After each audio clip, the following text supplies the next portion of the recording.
हरे कृष्णा।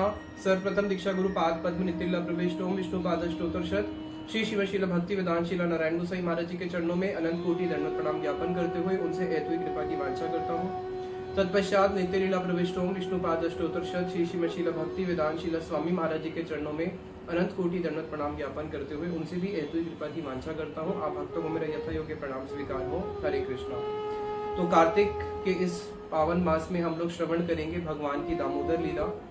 और ये जो दामोदर लीला है ये एक ऐसी लीला है जिसमें भगवान भी पराजित हो जाते हैं भक्त के प्रेम के आगे। कृपा असीत बंधने, कृपा करके भगवान ने उस बंधन को स्वीकार किया। कृष्ण को केवल एक ही बंधन बांध सकता है, केवल एक प्रेम की डोर से ही कृष्ण को बांधा जा सकता है। इसलिए बताया ब्रज में राजा कौन है? कृष्ण नहीं, ब्रज का राजा है प्रेम। ये प्रेम ही ऐसा है जो कृष्ण को नचाता है। प्रेम कैसा है? ये कृष्ण के नचाए, आपने नाचे, गोपी गण ने नचाए, तीनों नाचे एक ठानी। गोपियों को भी यही प्रेम नचाता है और फिर ये प्रेम खुद भी नृत्य करता है। तीनों ही मिलके एक साथ नृत्य करते हैं, ब्रजवासी, कृष्ण और ये प्रेम। तो इसी प्रेम लीला दामोदर लीला को हम लोग श्रवण करते हैं। किस प्रकार से सुखदेव गोस्वामी जी ने बड़ा ही सुंदर इसका वर्णन किया है परीक्षित महाराज जी के सम्मुख, और गुरुदेव इसको बड़ा ही सुंदर वर्णन करते थे। और साथ में ही हम लोग इसमें श्रवण करेंगे सनातन गोसाई पाद जी की जो टीका है दामोदर अष्टक की। तो यशोदा मैया के पास बहुत सारी गोपियां आती है और बहुत सारी गोपियां आके यशोदा मैया के पास आके बार बार कृष्ण की ही चर्चा लेके आती है। और मानो गोपियों क्या करती हैं, यशोदा जी को, मानो सारी की सारी गोपियां क्या करती हैं, यशोदा जी को उलाना देने के लिए आती हैं और बोलती हैं कि देखो अब एक एक गोपी बार बार जाती है, जिसके भी घर पे चोरी होती है वो जाके गोपी जाके यशोदा जी को बोलती है। अब यशोदा जी कभी उनकी बात पे विश्वास ही नहीं करती। करे तो करे क्यों? हमारे पास 9 लाख गैया है, हमारे लाला के पास माखन की कमी है, तो दूसरों के घर में माखन चोरी करने जाएगा। और कृष्ण भी बोलते हैं मैया तेरे को पता है ये सारी गोपियां तेरे पास क्यों आती है? क्योंकि इनका लाला इतना अच्छा नहीं है जितना लाला तेरा अच्छा है। तो ये सब मेरे से चिढ़ती है और इसलिए बार बार आके मुझे ये चोर बनाना चाहती है। मैं क्यों उनके घर पे चोरी करूंगा? मेरे बाबा मेरी मैया के मुझे माखन नहीं देती जो मैं इनके घर पे जाके चोरी करूंगा। तो मैया भी इस बात को समझती है कि ये मेरे को उलाना देने के लिए ही आती है। अब सारी गोपियों ने एक दिन मीटिंग करी। अब सारी गोपियां हो चुकी हैं परेशान। क्यों? क्योंकि कृष्ण की माखन चोरी की लीला जो है वो धीरे धीरे बढ़ते बढ़ते कहां तक पहुंच गई है, जिसके अंदर कृष्ण जब किसी घर पे पहले छोटे हैं भी तो केवल माखन चोरी करते थे। जब थोड़े थोड़े बड़े हुए फिर क्या करना शुरू किया। अब गोपियों ने देखा भाई मक्खन चोरी हो रहा है, मक्खन को छुपा देती हूँ। जब मक्खन छुपाना शुरू किया तो कृष्ण ने क्या किया, अब तो मक्खन खाते ही खाते हैं, साथ में तू बहुत चतुर बन रही है, तो उसका सारा मक्खन लुटा भी देते हैं और सारी हांडियां भी फोड़ना शुरू कर देते हैं। तो अब सारी गोपियां मिलके क्या करती है, एक यूथ बनाती है और बोलती है कि देखो हम लोग जब अकेले अकेले मैया के पास जाके बोलती है तो मैया हमारी बात मानती नहीं है। अब हम लोग सब मिलके एक साथ चल के मैया को बोलती हैं, तब तो सारी गोपियों की बात को सत्य मानना ही पड़ेगा। तो सारी गोपियां अपना पूरा यूथ मिला के आती हैं, यशोदा जी के पास जाती हैं और बोलती है कि देख यशोदे, अब तो हम इस ब्रज को छोड़ के जा रही है और अब तो पानी पूरा नाक तक भर चुका है। क्यों? कि तेरा लाला हमारे घर में आके बार बार माखन चोरी करता है। तो यशोदा मैया कहती है अरे मेरा छोटा सा लाला कितना मक्खन खा लेगा तुम्हारा? थोड़ा सी तो मक्खन खा लेगा, उसको छोटा सा मुख है, छोटा सा लाला है, उसके लिए तुम क्यों इतना चिंता करती हो? तो सारी गोपियां बोलती है अरे अगर तेरा लाला हमारे घर पे आके मक्खन खाए तो हम तो बहुत प्रसन्न हो, लेकिन ये केवल मक्खन ही तो नहीं खाता, ये क्या क्या करता है ये भी तो सुन। हम इसको बोलती है कि चल मक्खन खा ले, लेकिन ये क्या करता है, उसके बाद अपने सारे दोस्तों को खिलाता है। चलो उसमें भी कोई बात नहीं। उसके बाद जितने भी ब्रज के बंदर हैं, कौवे हैं, सबको बांट देता है मक्खन। हमारा पूरा मक्खन का भंडार ही खाली कर देता है। अरे खाली तो कर देता है, और जो थोड़ा बहुत दही की जो मटकियां रहती है, घी की मटकी रहती है, उसको फोड़ के और चले जाता है। और अगर यशोदा मैया कहती है अरे तो तुम अपने घर में मक्खन को थोड़ा छुपा के नहीं रख सकती क्या? तो सारी गोपियां कहती है हमने बहुत छुपा के रखा, लेकिन इसके जैसा चोर हमने देखा नहीं है। कहीं पे भी छुपा के रखे इसको पता चल जाता है। और किसी दिन अगर हमारे घर पे मक्खन नहीं हो तो क्या बोलता है आके, तुम्हारा घर है या शमशान है, यहाँ पे मक्खन नहीं रख सकते, कुछ खाने को तो रखा करो। तो मानो कृष्ण ने शिक्षा दे रहे हैं कि जिनके घर पे भगवान के लिए भोग की वस्तु नहीं है वो घर क्या है, वो घर शमशान है। जो शरीर भगवान का मनुष्य जीवन प्राप्त करने के बाद भजन नहीं करता, वो शरीर भी क्या है, चलता फिरता शमशान ही है, मृत देह है वो। तो वहां पे गोपियां यशोदा मैया को बोलती हैं कि हम तो इससे परेशान हो चुकी हैं। और क्या करता है, हम लोग वहां पे अपने घर के काम कर रही होती है, पीछे से बछड़ों को खोल देता है और बछड़े जाके गैयों का दूध पी लेते हैं। इससे पहले कि हम गौ दोहन कर पाए सारा दूध बछड़े ही पी जाते हैं। और हमारे घर में जो छोटे छोटे बच्चे सो रहे होते हैं उनको आके चिमटी मार के चले जाता है और वो बच्चे रोते रहते हैं। तो अब तो इससे नाक में दम कर दिया है। तो यशोदा मैया चिंता में पड़ जाती है। यशोदा मैया सोचती है कि हाँ, ऐसा हो सकता है कि मेरे घर का जो मक्खन है वो इतना स्वादिष्ट नहीं होगा और इनके घर का मक्खन गोपियों का बहुत स्वादिष्ट होगा, इसलिए कन्हैया वहां पे जाके चोरी करता होगा। तो सब गोपियों को बोलती है कि ठीक है, आज मैं कृष्ण को समझाऊंगी। अब अगले ही दिन दिवाली है, तो यशोदा मैया सोचती है कि हाँ, अब मैं आज ऐसा करती हूँ कि कृष्ण के लिए मैं अपने हाथ से मक्खन बनाती हूँ, क्योंकि यशोदा मैया कौन है, रानी है, ब्रज रानी है, और उनके पास तो बहुत सारे नौकर चाकर हैं, सब लोग अनेक अनेक काम करते हैं। तो यशोदा मैया दिवाली के दिन सारे नौकर रानियों को छुट्टी दे देती है और बोलती है आज तुम सबकी छुट्टी, आज मैं कृष्ण के लिए अपने हाथ से खुद मक्खन बनाऊंगी ताकि उसको किसी घर जाके चोरी ना करनी पड़े। तो अब यशोदा मैया जब अपने हाथ से खुद मक्खन बनाएंगी तो कृष्ण की कुछ गायें हैं, मंगला, पिंगला, गंगा, पद्मगंधा, ये उनकी गायों की सबसे टॉप क्वालिटी की नस्ल है। तो इन सारी गैयाओं को लेके उसका दूध धोती है और उसके बाद सुबह सुबह जब मथना शुरू करती है, हांडी में दही को मथना शुरू करती है, तो मथते मथते क्या होता है, जो मथनी है, मथनी के पीछे की जो ध्वनि निकलती है, मथनी के पीछे से ध्वनि निकलती है धिक, और मथनी के आगे के भाग से ध्वनि निकलती है तान। तो धिक तान, धिक तान, धिक तान, और धिक तान करते हुए जब वो मथ रही है, सुखदेव गोस्वामी जी बड़ा ही सुंदर वर्णन करते हैं श्रीमद् भागवतम में कि निराश्यते ये दिशा मंगलम, कि जब गोपियां मंथनी चलाती है, उस मंथनी की ध्वनि से पूरी की पूरी दिशाएं मंगल हो जाती है। क्यों? क्योंकि मंथनी करते करते वो एक गीत गा रही हैं। क्या गा रही हैं? गोविंद दामोदर माधवेति। आप भी सुनते सुनते गाओ, गोविंद दामोदर माधवेति, गोविंद दामोदर माधवेति, गोविंद दामोदर माधवेति। और यशोदा मैया पूरी कृष्ण की ही चिंतन में, कृष्ण के ही कीर्तन में इतनी तल्लीन हो चुकी है, उसको पता ही नहीं है। और वो गाते गाते गोविंद दामोदर माधवेति, धिक्तान धिक्तान की ध्वनि निकल रही है, मानो मृदंग बज रहा हो और मानो बोल रहा हो धिक्कार है, धिक्कार है। जो लोग कृष्ण का भजन नहीं करते उनके तो जीवन को ही धिक्कार है। कृष्णेर मधुर वाणी अमृतेर तरंगिनी, तार प्रवेश नाही जे श्रवणे, कणकादि छिद्र सम जानिया से श्रवण, तार जन्म हैल अकारणे। कृष्णदास कविराज गोस्वामी जी कहते हैं उसका तो जन्म अकारण ही हुआ है, बिना कारण के उसका जन्म व्यर्थ हो गया। किसका? जिसने कृष्ण की मधुर वाणी जिसके कर्ण में प्रवेश नहीं करी, उसके कर्ण कैसे हैं? कणक आदि छिद्र सम, उसके कर्ण तो बिल्कुल शंख के समान है, तो केवल खोखले ही है। तो इसलिए वहां पे वो बड़ी ही मधुर तान से कृष्ण की गुण कीर्तन करते हुए, जब धिक्तान धिक्तान करते हुए उसको मथनी को मथ रही है, उतने में ही कृष्ण अपने पालना में सो रहे थे, भोर का समय था। अब कृष्ण के कान में क्या जाता है? अपना कीर्तन जाता है। और कृष्ण कैसे है? कृष्ण का नाम ऐसा है जो कृष्ण को खींच के लेके आ जाता है।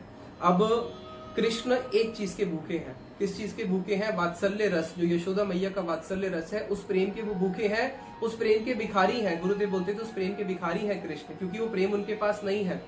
अब उस प्रेम की जब ध्वनि कृष्ण के कान में जाती है तो कृष्ण अपने पालना से उठना चाहते हैं, लेकिन उठ ही नहीं पाते, छोटे से बालक हैं। अपने पेट के बल किसी प्रकार से अपने शैया से नीचे उतरते हैं और आके घुटपन घुटपन मैया के पास पहुंच जाते हैं। और जब मैया के पास पहुंच जाते हैं तो मैया को पहले कृष्ण बुला भी रहे थे, लेकिन मैया सुन नहीं रही थी। क्यों? क्योंकि वो कृष्ण के कीर्तन में इतनी तन्मय हो चुकी थी। लेकिन जैसे ही कृष्ण वहां पहुंचे और उन्होंने मैया की उस मथनी को ऐसे हाथ से पकड़ लिया, और हाथ से पकड़ते ही फिर मैया की समाधि मानो भंग होती है और देखती है मेरा लाला आ गया। फिर यशोदा मैया क्या करती है? कृष्ण को वहीं पे स्तनपान कराती है। अब कृष्ण वहां पे बड़े ही आनंद से स्तनपान कर रहे हैं। अब उतने में ही मैया ने चूल्हे पे दूध रखा हुआ था, और ये दूध वो है जो सुबह सुबह मैया ने भोर में निकाला है। किसका? पद्मगंधा, पिंगा, गंगा, मंगला, इन सारी गैयाओं का। अब जब दूध देखता है कि अरे यशोदा मैया का जो स्तन है वो स्तन कैसा है? यशोदा मैया के स्तन में तो दूध कभी खत्म ही नहीं होने वाला, वो तो वात्सल्य रस का सागर ही सागर है, कोटि कोटि सिंधु है। और कृष्ण, उनकी भूख कैसी है? वो भी कभी शांत होने वाली नहीं है। तो मानो मेरा तो जीवन व्यर्थ ही चला गया, मैं तो कृष्ण सेवा में लग ही नहीं पाऊंगा। तो दूध क्या करता है? उफ उफ के बाहर गिरना शुरू होता है। अब यशोदा मैया देखती है, अरे ये तो दूध सारा बाहर गिर रहा है, मैं अपने स्तन का दूध तो कृष्ण को पिला रही हूँ, लेकिन इस दूध से उसके लिए मैं खीर तो नहीं बना सकती, इससे माखन मिश्री तो नहीं बना सकती, घी तो बनेगा नहीं, ये सब मिठाइयां तो किससे बनेगी? इसी गाय के दूध से बनेगी। तो यशोदा मैया कृष्ण को वहां पे अपने स्तन से अलग करती हैं और कृष्ण और कस के दोनों हाथ से मैया का स्तन पकड़ लेते हैं और पैरों से उनकी कमर को भी कस लेते हैं कि नहीं मैया, मेरे को तो तेरे स्तन का दूध पीना है, मैं इसको छोड़ना नहीं चाहता। और मैया उसको वहां पे छुड़वाना चाहती है, तो मैया कृष्ण को जबरदस्ती करके ऐसे नीचे बिठा देती है। अब ये वही कृष्ण है जो पूतना इतने 1000 हाथियों का बल लेके आई थी, तब भी कृष्ण को अपने स्तन से अलग नहीं कर पाई, और मैया ने एक ही क्षण में कृष्ण को नीचे पटक दिया और खुद चली जाती हैं। फिर कहाँ पे दूध को शांत करने के लिए पानी की छींटे मार के दूध को चूल्हे से शांत करती हैं। मानो कि जो महाभागवत होते हैं वो क्या करते हैं, वो सबको ही कृष्ण की सेवा में लगाते हैं, खुद तो करते ही हैं, सबको कृष्ण की सेवा में नियुक्त करते हैं। तो मैया ने इसलिए दूध को कृष्ण की सेवा में नियुक्त करना था, इसलिए मैया ने दूध को वहां पे शांत किया। अब उतने में कृष्ण को आता है क्रोध। अब उनको क्रोध आता है, उनके होठ जो है आपस में कड़कड़ाने लगते हैं, चेहरा लाल हो जाता है। अब क्रोध निकाले तो निकाले किस पे? बच्चे को जब क्रोध आता है तो वो क्या करता है? स्वाभाविक है, घर की चीजों को तोड़ना शुरू करता है। तो अब कृष्ण क्या करते हैं? कृष्ण एक ऐसे चोर है, गुरुदेव बोलते थे कि चोर जितना भी परफेक्ट क्यों ना हो, बड़े से बड़ा चोर पीछे कोई ना कोई निशानी छोड़ के चले जाता है। तो कृष्ण अब उस मटकी को फोड़ते हैं, जिस मटकी के अंदर क्या पड़ी हुई है? मिट्टी। जिस मिट्टी की मटकी के अंदर दही पड़ी हुई है। अब उसको तोड़ते हैं, तो तोड़ते कैसे हैं? उसको एक लोहे के लोड़े से उसको नीचे से तोड़ते हैं। नीचे से क्यों तोड़ते हैं? अगर ऊपर से तोड़ेंगे तो पहली बात ऊपर से हो सकता है ना तोड़ पाए, क्योंकि जो मिट्टी की जो मटकी होती है वो नीचे से कोमल होती है और ऊपर से मजबूत होती है। क्यों नीचे से कोमल? इसलिए होती है अगर नीचे से टूटेगी नहीं तो नई मटकी लोग लेंगे नहीं लेंगे नहीं तो उनका कुमार वालों का कैसे धंधा चलेगा। तो जितनी भी मटकी होती है नीचे से थोड़ी कमजोर होती है, तो कृष्ण उसको नीचे से तोड़ देते हैं। और नीचे से तोड़ने से क्या लाभ है? सारी की सारी दही बाहर बह जाएगी। अब जैसे ही उसको तोड़ते हैं और उसमें से दही की धार निकलना शुरू होती है, उस धारा को देखते ही कृष्ण इतने आनंदित होते हैं, इतने आनंदित की दही की जैसे धारा निकल रही है, और उसको देख के बड़े आनंदित होते हैं। क्यों? मानो कि कृष्ण ने अभी तो शुरुआत करी है, अभी तो घर की मटकी तोड़ी है, और अभी किस किस की मटकियां तोड़नी है? गोपियों के जो सर पे मटकी लेके जाएगी दही से, उसको फोड़ना है। और गोपियों को क्या करना है? धृत स्नानम स्वाहा, और दूध का स्नान, दही का स्नान, बहुत सारे स्नान करवाने हैं गोपियों को। तो उसको देख के बड़ा आनंद आता है उनको। अब उतने में देखते हैं अरे मैया आ जाएगी तो क्या डांटेंगी, चलो अब मैं किसी कमरे में जाके छुप जाता हूँ। तो वो घर के एक ऐसे भवन में कृष्ण प्रवेश करते हैं जिस भवन का जो द्वार है वो बाहर की ओर भी निकलता है घर के, क्योंकि चोर जो होता है परफेक्ट होता है। चोर को पता है कि मेरे को एक चोरी करके किसी घर में अगर मैं चोरी करने गया हूँ तो चोर किसी भी घर में घुसने से पहले क्या देखता है? बाहर निकलने का रास्ता देखता है। तो कृष्ण एक ऐसे घर के भवन में जाके छुपते हैं कि जिसका द्वार बाहर निकलता हो, कि अगर मैया आए भी तो मैं घर के बाहर निकल जाऊं। कहीं ऐसा ना हो कि मैया कमरे के अंदर आए और मैं बाहर ही ना निकल पाऊं, तो अंदर ही मेरी तो फिर कुटाई हो जाएगी। तो कृष्ण उस भवन में घुसते हैं। अब यशोदा मैया आती है। मैया आती है तो देखती है अरे ये कि तो सारी की सारी दही बह गई, इससे तो मैंने भी कृष्ण के लिए कितना कुछ बनाना था। अब बड़े से बड़ा चोर क्या करता है? पीछे अपनी छाप छोड़ के जाता ही है। अब कृष्ण जब चल चल के जा रहे थे, कृष्ण ने सबसे पहली बात उस मटकी को जब तोड़ा तो ऐसे तोड़ा, गुरुदेव बोलते थे कि कोई ध्वनि नहीं निकली। इतनी बड़ी मटकी को फोड़ेंगे तो आवाज तो आनी चाहिए, लेकिन कृष्ण परफेक्ट चोर है, बिना आवाज करे उन्होंने उसको तोड़ दिया। अब जब चल के जा रहे हैं तो ऐसे चल के जा रहे हैं मैया को मेरे कहीं चरणों की पायल की आवाज ना आ जाए। अब जब दूसरे उस भवन में पहुंचते हैं, पीछे छाप के छोड़ के चले गए, दही के चरण छोड़ के चले गए, जो उनके चरण चिन्ह है दही से युक्त थे। तो अब मैया उसको पकड़ पकड़ के, बहुत बड़ा महल है, समझ जाती है कृष्ण यहाँ पे गए हैं। अब उस भवन के अंदर जाके कृष्ण क्या करते हैं? उसका एक द्वार बाहर निकलता है, वहां पे एक उखल पड़ा है उल्टा। उस उखल के ऊपर कृष्ण खड़े हो जाते हैं और मक्खन की मटकी है, उसमें से मक्खन खुद तो खाते ही हैं और अपना प्रसाद सब किसको बांटते हैं? बंदरों को बांटते हैं, कौओं को बांटते हैं। बंदर और कौवे बड़े प्रेम से खा रहे हैं। मानो कौओं को क्यों खिला रहे हैं? क्योंकि ये सबके सब काकभूषणी के वंशज के हैं, और जो बंदर इन्होंने मेरी बहुत सेवा करी थी, तो अब मैं थोड़ा अपना ऋण उतार लेता हूँ। अब उतने में क्या होता है? जो बंदर है भागना शुरू हो जाते हैं, कौवे भागना शुरू हो जाते हैं। कृष्ण देखते हैं भाग क्यों रहे हैं, मैं तुमको इतनी प्रेम से मक्खन खिला रहा हूँ। अब कृष्ण समझ जाते हैं कि पक्का मेरे पीछे मैया खड़ी हुई है, इसलिए भाग रहे हैं। और मैया जैसे ही कृष्ण को देखती है, बहुत दबे पांव चलना शुरू करती है, हाथ में एक लाठी लेके, हाथ में छड़ी पकड़ लेती है। अब कृष्ण जैसे ही पीछे मुड़ के देखते हैं और देखते हैं तो मैया आ रही है हाथ में छड़ी लेके। कृष्ण उखल से नीचे कूदते हैं और अब भागना शुरू करते हैं। कहाँ भागना शुरू करते हैं? ये भवन ऐसा था जिसका जो द्वार है एक बाहर की तरफ जाता था, राजमहल जो राजमार्ग है उस तरफ भागना शुरू करते हैं। और क्या सोच रहे हैं? अरे मैया है ना, मैया तो घर के अंदर ही है, बाहर तो आएंगी नहीं, क्योंकि स्त्रियां घर के बाहर बिना घूंघट करे तो जाती नहीं है। और लेकिन कृष्ण इस बात को भूल गए थे कि आज दीपावली है, आज सबको छुट्टी दी हुई है, तो मैया आज बाहर आ सकती हैं। तो यशोदा मैया कृष्ण के पीछे पीछे दौड़ती हैं और कृष्ण आगे आगे दौड़ रहे हैं। अभी प्रश्न है, कृष्ण तेज दौड़ रहे हैं या मैया तेज दौड़ रही है? तो यहाँ पे सनातन गोसाई पाद जी बोलते हैं कि मैया कृष्ण से भी अधिक दौड़ रही हैं। तभी वो क्या करती हैं, अधिक दौड़ के पीछे से कृष्ण को पकड़ लेती हैं। अब पीछे से जब कृष्ण को पकड़ लेती हैं, हाथ में छड़ी भी है। अब कृष्ण रोना शुरू करते हैं। अब जब कृष्ण रोना शुरू करते हैं और आंखों में आंसू भी हैं। अभी प्रश्न ये है कि उनके आंख में जितने आंसू हैं उतना ही वो आवाज निकाल रहे हैं रोने की या कम निकाल रहे हैं? बताया कि उनके आंख में आंसू जितने हैं उससे ज्यादा नाटक वो कर रहे हैं, ज्यादा और रोने का नाटक नहीं कर रहे, वास्तविक में ही रो रहे हैं। बच्चा देखना, जब कई बारी मैया उसको मारने लगती है तो उसके आंख में आंसू थोड़े थोड़े कम निकलते हैं और वो कहीं मुझे मारे ना इसलिए चीखना चिल्लाना ज्यादा शुरू करता है। तो कृष्ण अब रोना शुरू करते हैं। वहां पे मैया ने हाथ में छड़ी पकड़ी हुई है। अब इसी का ही बड़ा सुंदर वर्णन किया है इस लीला का सत्यव्रत मुनि जी ने। उसी की ही हम सनातन गोसाई पाद जी की टीका श्रवण करते हैं। नामामीश्वरम सचिदानंद रूपम लसद कुंडलम गोकुले ब्रजमानम यशोदाभियोलुक लादवमानम परमृष्टमात्यम त्रतुद्रुत्य गोप्या। क्या कह रहे हैं? नामामीश्वरम, नामामीश्वरम प्रणाम कर रहे हैं। पहले किसको? जब भी कोई कार्य किया जाता है, मंगलाचरण किया जाता है। मंगलाचरण में 3 वस्तु होती है। सबसे पहला वस्तु निर्देश, प्रार्थना और आशीर्वाद। तो यहाँ पे इन्होंने आशीर्वाद को छोड़ के बाकी 2 चीजें करी है। क्या की है? प्रार्थना करी है। नमामीश्वरम सच्चिदानंद रूपम, सच्चिदानंद रूप कृष्ण से प्रार्थना कर रहे हैं और वस्तु निर्देश कर रहे हैं कि ये जो मेरा अष्टकम है, पहले ही श्लोक में लक्ष्य कर रहे हैं कि ये किस चीज के ऊपर है। ये दामोदर लीला को लक्ष्य करता है। तो यहाँ पे कह रहे हैं नमामीश्वरम। तो गुरुदेव बोलते थे, सनातन गोसाई पाद जी ने अपनी टीका में लिखा है कि नमामीश्वरम क्यों बोला? नमामि ईश्वरम, मैं ईश्वर को प्रणाम करता हूँ। तो कृष्ण को तो ब्रज में कोई ईश्वर मानता नहीं है। ब्रज में कृष्ण के साथ केवल 3 संबंध हो सकता है, मोर पुत्र, मोर सखा, मोर प्राणपति। एही भावे जेई करे मोर शुद्ध भक्ति। आपना के बड़ माने आमा के अधीन, सेही भावे है आमी तार अधीन। कृष्ण खुद कह रहे हैं, कृष्णदास कविराज गोस्वामी जी चरितामृत में, कि मोर पुत्र, मोर सखा, मोर प्राणपति। भाई अगर तुम ब्रज में मेरे पास आना चाहते हो तो मेरे साथ केवल 3 ही संबंध रख सकते हो। क्या?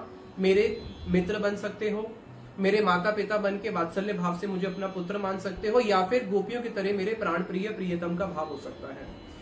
इन 3 भावों से जो भी मेरी शुद्ध भक्ति करता है तभी मैं उसके अधीन होता हूँ, और मैं कभी भी दास्य रस से या फिर शांत रस से किसी के अधीन नहीं होता। तो ब्रज में ये 3 रस हैं।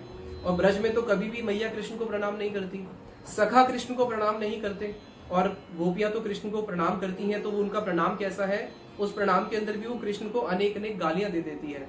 गोपी यदि मान करे बस्तान, वेद स्तुति है से हरे मोर मान।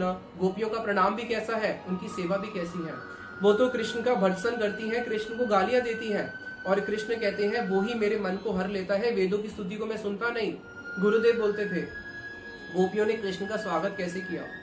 जब कृष्ण गोपियों के सामने रास के अंत में आए हैं, जब रास लीला आरंभ होने से पहले कृष्ण चले जाते हैं, गोपियों ने गोपी गीत गाया। उस गोपी गीत को सुन के जब कृष्ण आए तो कैसे आए? साक्षात मनमत मनमता, पीताम्बर धर शौरी। अपने हाथ में पीताम्बर को, अपने उत्तरी वस्त्र को इस प्रकार से करके आए थे, ऐसे हाथ जोड़ते हुए कि मैं अपराधी हूँ, अपराधी की भांति आए। तो कृष्ण जब अपराधी की भांति गोपियों के सामने आए तो गोपियों ने कृष्ण को क्या आसन दिया? अपनी प्रसादी उत्तरी, जो गोपियों की अपनी उत्तरी है, वो सबने गोपियों ने अपनी उत्तरी बिछा दी और कृष्ण को बोला बैठ जाओ इस पे। कृष्ण वहां पे बैठ गए। तो गुरुजी बोलते थे, कभी कोई भगवान को आसन देता है तो कैसे देता है? उनको अपने प्रसादी वस्त्र देता है क्या? अरे ये तो वही उत्तरी होगी जिससे गोपियों ने अपने आंखों के आंसू भी पूंजे होंगे, अपना काजल पूंजा होगा, अपना पसीना भी पूंजा होगा। तो उसको उन्होंने धोया क्या? उसी प्रसादी के ऊपर, वस्त्र के ऊपर कृष्ण आराम से बैठ जाते हैं। कृष्ण के सखा कृष्ण को कैसा आसन देते हैं? गो कर्दमेशु, कर्दमेशु होते हैं कीचड़, कीचड़ जहाँ पे होता है उस कीचड़ है, गोबर का लेप है, वहीं पे कृष्ण अपने सखाओं के साथ बैठ जाते हैं। लेकिन बड़े बड़े ऋषि मुनि, जो बड़े बड़े ऋषि है, मुनि है, ब्रह्मा है, शिवजी है, ये कृष्ण को आसन देने के लिए सोने का, चांदी का, कैसे कैसे आसन देते होंगे, लेकिन कितना साफ सफाई करते होंगे, कितने मंत्र पढ़ते होंगे, लेकिन कृष्ण वहां पे बैठते नहीं है। कहाँ पे बैठते हैं? गोपियों की प्रसादी उत्तरी पे बैठ जाते हैं। तो इसलिए कह रहे हैं कि ब्रज में जो कृष्ण को कोई भगवान नहीं मानता है, तो वहां पे जो कृष्ण है, नमामि क्यों बोला इन्होंने, ईश्वर क्यों बोला, क्योंकि अभी जो सत्यव्रत मुनि है वो कृष्ण को शांत या फिर दास्य रस से उपासना करके उनको भगवान मान रहे हैं। अभी इनका उनके साथ सख्य रस वाला वो वाला संबंध नहीं हुआ है।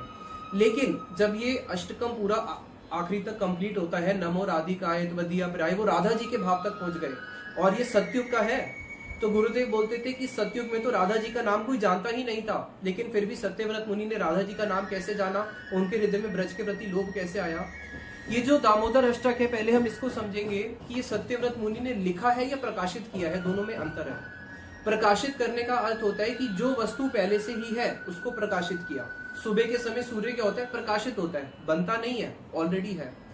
उसी प्रकार से दामोदर अष्टक नित्य है, ये दामोदर लीला भी नित्य है, क्योंकि ये दामोदर लीला कब हुई है देखा जाए तो द्वापर युग में हुई है, और सत्यव्रत मुनि ने इसको कब लिख दिया, सतयुग में लिख दिया, तो ये तो लीला द्वापर में हुई है। तो इसलिए बताया कि नहीं, भगवान की सारी लीलाएं नित्य है, तो ये दामोदर अष्टक भी नित्य है, इसको सत्यव्रत मुनि जी ने प्रकाशित किया है। तो वहां पे इसी दामोदर अष्टक का मानो पाठ करते करते सत्यव्रत मुनि जी के अंदर भी ब्रज भाव जागा, इसलिए हम लोग कार्तिक में इसका पुनः पुनः पाठ करते हैं ताकि हमारे हृदय में भी ब्रज के प्रति लोभ जागे।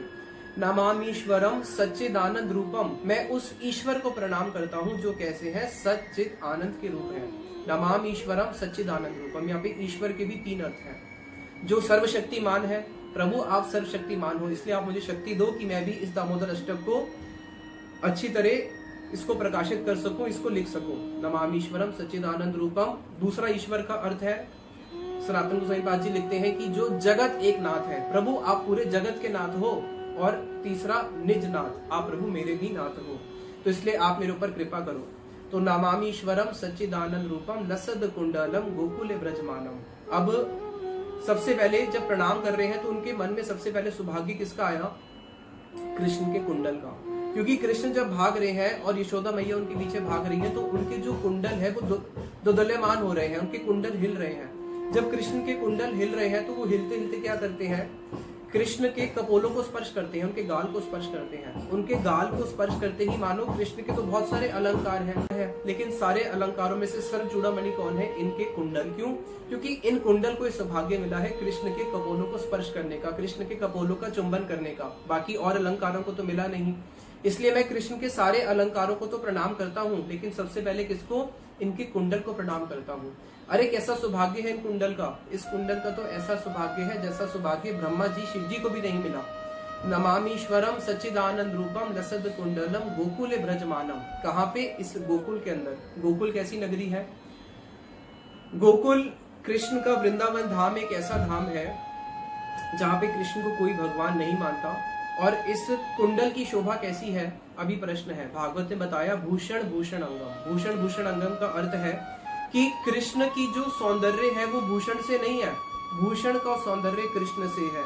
भूषणेर भूषणंग ताहे ललित त्रिभंग, तार ऊपर ब्रूधनु नर्तान, तेरा च नेत्रांत बाण, जार दृढ़ संधान, बिंदे राधा गोपी गणमान।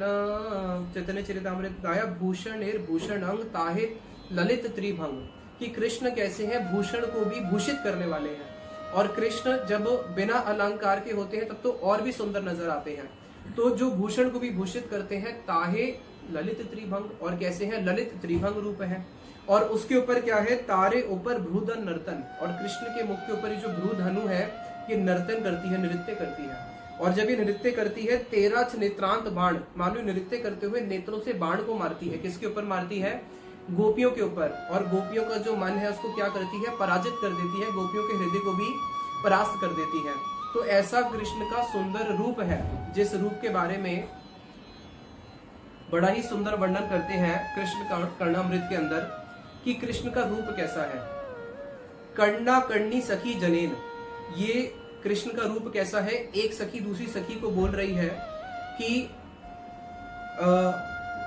कृष्ण का देख सखी रूप कैसा है, कि एक एक सखियां कुंज के अंदर छुप छुप के कृष्ण की गुणों का, महिमा का गान करती है, एक दूसरे की कानाफूसी करती है। कर्णा कर्णी सखी जनेन, अब ये कानाफूसी करना गोपियों ने कहां से सीखा?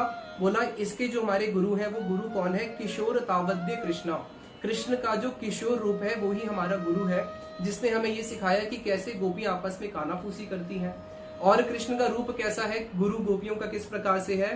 विजयन दूती स्तुति प्रक्रिया, और जो ये सिखाती है कि कैसे दूती की सुखामंदी करी जाती है, कैसे दूती को चापलूसी करके सुखी किया जाता है, कैसे दूती को अपने वश में किया जाता है। क्यों? क्योंकि दूती ही तो है जो कृष्ण का संवाद लाके देती है। पतिर वंचना चातुरी गुणी विका, अरे पति की कैसे वंचना करी जाती है, गोपियां कह रही है ये भी हमने कहां से सीखा? कृष्ण, हमने तुम्हारे ही रूप से सीखा है। कुंज प्रयाणे निशी, किस प्रकार से रात को समय कुंज के अंदर प्रवेश किया जाता है, कुंज में प्रवेश करने का जो कौशल है, पति की वंचना करने का जो कौशल है, ये सब हमने कृष्ण कहां से सीखा है? तुम्हारे ही इस रूप से सीखा है। बादिर गुरुवाची वेणु, और तो क्या कहें कि किस प्रकार से अपने गुरुजनों की बात को सुन के भी बादिर की तरह आचरण किया जाता है, उनकी अवज्ञा करी जाती है। कृष्ण, ये सब भी हमने तुम्हारी ही इस रूप से सीखा है। यहाँ तक कि वेणु सुनने के लिए कान को कैसे खड़े होना होता है, कृष्ण के दर्शन के लिए किस प्रकार से तिरछी नेत्र करने होते हैं, ये सब के सब हमने किससे सीखा है? ये सब का सब हमने कृष्ण तुम्हारे ही इस रूप से सीखा है। तो वहां पे वही कह रहे हैं कि कृष्ण कैसे है? भूषण भूषण अंगम, भूषण को भी भूषित करने वाले हैं। फिर आगे उसमें वर्णन करते हैं तत्तो द्रुत नमामीश्वरम सचिदानंद रूपम लसद कुंडलम गोकुले ब्रजमान यशोदाभियो लुकलाद वमानम परमिष्ट मध्यम तत्तो द्रुत्य गोप्या, जिस गोपी ने कृष्ण को उससे तीव्र गति से दौड़कर पकड़ लिया। और यशोदा बियो लुक लाद वमानम, अभी कृष्ण कैसे हैं? यशोदा के भय से भयभीत है, जिसको कुंती देवी बोलती है भीर अपि यद बिबेति स्वयं भयम, अरे जो भय भी कृष्ण से भयभीत होता है, सा मां विमोयति, कृष्ण आपकी लीला तो मुझे भी मोही नहीं विमोहित कर देती है, विशेष रूप से मोह कर देती है। कि कृष्ण, मुझे ये नहीं समझ में आया, जो भय भी आपसे भयभीत होता है, और आप यशोदा मैया के उस छोटी सी छड़ी से भयभीत हो रहे थे, कहा आप तीनों लोगों के स्वामी और एक छड़ी से भयभीत हो रहे थे। तो ये ब्रज का प्रेम है, जिस प्रेम में केवल किसका अधिकार है? ब्रजवासियों का ही अधिकार है, इसको और कोई समझ नहीं सकता है। इसलिए कृष्ण एक बार अपने सखाओं को बोले, तुम जानते हो मैं कौन हूं? मैं त्रिलोकीनाथ हूं। ब्रह्मा जी शिव जी सब मेरी उपासना करते हैं, क्योंकि कृष्ण आज खेल में हार गए हैं। खेल में हारने के कारण उनको आज क्या करना है? घोड़ा बनना है, सखा उसके ऊपर चढ़ेंगे। कृष्ण कहते हैं तुम मेरे ऊपर चढ़ोगे? मेरे चरणों की बड़े बड़े देवता वंदना करते हैं, मेरे दर्शन नहीं कर पाते, और तुम मुझे बोलते हो घोड़ा बनने के लिए? मैं कोई घोड़ा बनने वाला नहीं हूँ। तो सारे सखा बोलते हैं देखो भाई ऐसा है दाऊ जी, आज से हम कृष्ण के साथ खेलेंगे नहीं, क्योंकि ये हार गया है और अब उल्टी सीधी बातें कर रहा है, मैं भगवान हूँ, मैं ये हूँ, मैं वो हूँ, और घोड़ा बन नहीं रहा है। और सारे सखा फिर एक मीटिंग करके कृष्ण को अलग कर देते हैं और बोलते हैं देखो कृष्ण, हमारे से बात मत करना, तुम तो भगवान हो, और तुम जाओ देवी देवताओं के पास, जो अपने भक्तों के पास, जो हमारे पास क्यों आते हो? हम तो यहाँ के ग्वाले हैं। और कृष्ण को अलग करके सारे सखा अपना खेलना शुरू कर देते हैं। कृष्ण एक पेड़ के नीचे बैठे हैं और वहां पे रोना शुरू करते हैं कि मेरे साथ तो कोई सखा खेल ही नहीं रहा। सखा बोलते हैं नहीं, तू तो भगवान है, भगवान खेलता है क्या? भगवान के साथ हम क्यों खेले? हमारा तो अपराध हो जाएगा, हम तो अपना चले खेलने दाऊ जी के साथ, तू अपना यहीं पे बैठे रहे। और कृष्ण रोते रोते फिर सखाओं को बोलते हैं अरे मैं तो तुम्हारे साथ उपहास कर रहा था, मुझे क्षमा करो, मैं कोई भगवान नहीं हूँ। तो वही भगवान रोते हुए अपने सखाओं के आगे बोलते हैं कि मैं भगवान नहीं हूं। क्यों? क्योंकि ये ब्रज का प्रेम है। तो वहां पे गुरुदेव इस बात को बोलते थे कि कृष्ण का जो प्रेम है जीवों के प्रति, और एक प्रेम है जीव का कृष्ण के प्रति। कृष्ण सब जीवों से प्रेम करते हैं, लेकिन जब तक हमारा प्रेम उससे एक कदम आगे नहीं होगा, हम कृष्ण को नहीं पकड़ सकते। इसलिए यशोदा मैया जब कृष्ण को पकड़ रही है, कृष्ण का जो प्रेम यशोदा मैया के प्रति है और यशोदा मैया का जो प्रेम कृष्ण के प्रति है, यशोदा मैया का प्रेम कृष्ण के प्रति ज्यादा है, इसलिए उन्होंने कृष्ण को पकड़ लिया। जिसको बड़े बड़े योगी मुनि ध्यान लगा के भी उनके चरणों के नख तक नहीं पहुंच पाते। यद्यपि समादेशु विदिरपि पश्यति ना तव नख अग्र मरीचिम, उनके चरणों के नख की ज्योति तक भी नहीं पहुंच पाते। और उन्हीं कृष्ण को बहुत अनायास कौन पकड़ लेती है? यशोदा मैया पकड़ लेती है। और पकड़ने के बाद अब यशोदा मैया क्या करती है? छड़ी को तो अलग रख देती है और कृष्ण को अब बांधना शुरू करती है। किससे? इस उखल से, क्योंकि ये उखल भी कौन था? इसने साथ में इसके मिलके अपराध किया है, दोनों को एक साथ ही बांधूंगी। अब जब मैया बांधना शुरू करती है, एक नहीं दो नहीं कितनी सारी रस्सी पर रस्सी आती रहती है, लेकिन बांध नहीं पाती। तो सब गोपियां बोलती है, अरे जिसकी किस्मत में भाग्य में लिखा ही नहीं विधाता ने बंधन, तू उसको क्या बांधेगी। तो मैया आज प्रण ले लेती है कि नहीं, मैंने तो आज कृष्ण को बांधना है। और कृष्ण की जो भगवत्ता है, ऐश्वर्य शक्ति सामने आ चुकी है कि नहीं, मैं भगवान हूं, मैं कैसे बन सकता हूँ। तो ब्रज की सारी रस्सियां कम पड़ जाती है, कृष्ण नहीं बंध पाते। उतने में ही मैया अपने जो इष्ट हैं उनके, विष्णु जी घर में जो उनकी जिनकी सेवा होती है, शालिग्राम शिला, उनका स्मरण करती है। उनका स्मरण करती ही बोलती है कि अगर आज मैं अपने पुत्र को ही नहीं बांध पाई तो लोग तो मेरा उपहास करेंगे, आज तो मुझे इसको बांधना है और आज मुझे इसको दंड देना है, शिक्षा देनी है। कृष्ण को बांध भी रही है तो किसके लिए, उसके कल्याण के लिए। और उतने में ही फिर कृष्ण की जो कृपा शक्ति है, जब वो यशोदा मैया का इस प्रकार से प्रयास देखती है, उस प्रयास को देख के कृपा आसीत बंधने, तो कृष्ण उनके बंधन को स्वीकार करते हैं, उनकी कृपा शक्ति आगे आ जाती है। कृष्ण की सारी शक्ति में सबसे बड़ी उनकी है कृपा शक्ति, जो उनकी भगवत्ता को भी भुला देती है, ऐश्वर्य शक्ति को तो पीछे पटक देती है, भाई तू चले जा, तेरा कोई काम नहीं है अब। तो वहां पे कृष्ण की कृपा शक्ति कैसे हुई, यशोदा मैया की चेष्टाओं को देख के। तो गुरुदेव इसी बात को बोलते थे कि यशोदा मैया जब कृष्ण को बांध रही है, 2 उंगली कम पड़ रहा है, रस्सी बार बार 2 उंगली कम क्यों पड़ रही है। यद्यपि कृष्ण का उदर नहीं बढ़ रहा है, कृष्ण के अलंकार भी उतने ही हैं, बढ़ नहीं रहे हैं, लेकिन 2 उंगली रस्सी कम पड़ जाती है योग माया के प्रभाव से। इस चीज को दिखाने के लिए कि कृष्ण को प्राप्त करने में 2 चीजें, हमारा साधन और भगवान की कृपा।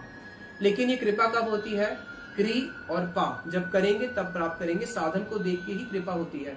गुरुदेव इस बात को बोलते थे कि माता के स्तन का जो दूध है वो सारा का सारा दूध पुत्र के लिए होता है, लेकिन जब तक पुत्र रोता नहीं है, मैया उसको अपने स्तन का दूध भी पान नहीं कराती। इसलिए जब हम कृष्ण के लिए रोएंगे तभी जाके वो कृपा हमें प्राप्त होती है।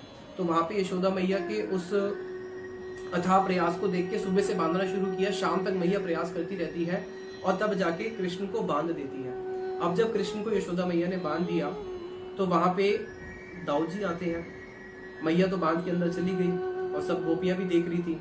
अब दाऊद जी आते हैं और दाऊद जी पूछते हैं किसने बांधा कृष्ण को, किसने बांधा। बड़े गुस्से में आते हैं, मधु मंगल से पूछते हैं, श्रीदाम से पूछते हैं, सब सखाओं से पूछते हैं। सब सखा बोलते हैं दाऊ मैया ने बांधा है, मैया ने। तो दाऊ डर जाते हैं कि मेरा नंबर ना आ जाए, अच्छा मैया ने बांधो है, हाँ इसको तो बांधना ही चाहिए था। और उतने में फिर क्या करते हैं सारे सखा बोलते हैं कि कृष्ण कहते हैं देखो भाई, चोरी तो हमने मिलके करी थी, दंड में अकेला क्यों भोग रहा हूँ, तो तुम मेरी मदद करो, मेरा रस्सी खोल दो। तो सारे सखा लग जाते हैं रस्सी खोलने के लिए, मधु मंगल श्रीदाम सब लोग बहुत प्रयास करते हैं रस्सी खोलने का, लेकिन रस्सी अब खुलती ही नहीं है। क्यों नहीं खुलती, क्योंकि जो सख्य रस है, सख्य रस से ऊंचा है वात्सल्य रस, और वात्सल्य रस से ऊंचा है श्रृंगार रस। ये रस्सी किसकी है, ये रस्सी है वात्सल्य रस की। इसलिए वात्सल्य रस से नीचे रस वाला व्यक्ति इसको खोल नहीं सकता, नंद बाबा ही इसको खोल सकते हैं। अब उसके बाद फिर क्या होता है, उसको हम दामोदर लीला की आगे वाली आगे के जो अष्टकम है उसमें हम इसको श्रवण करेंगे। और यहाँ पे ही हम लोग इस पहले वाले श्लोक को विश्राम देते हैं।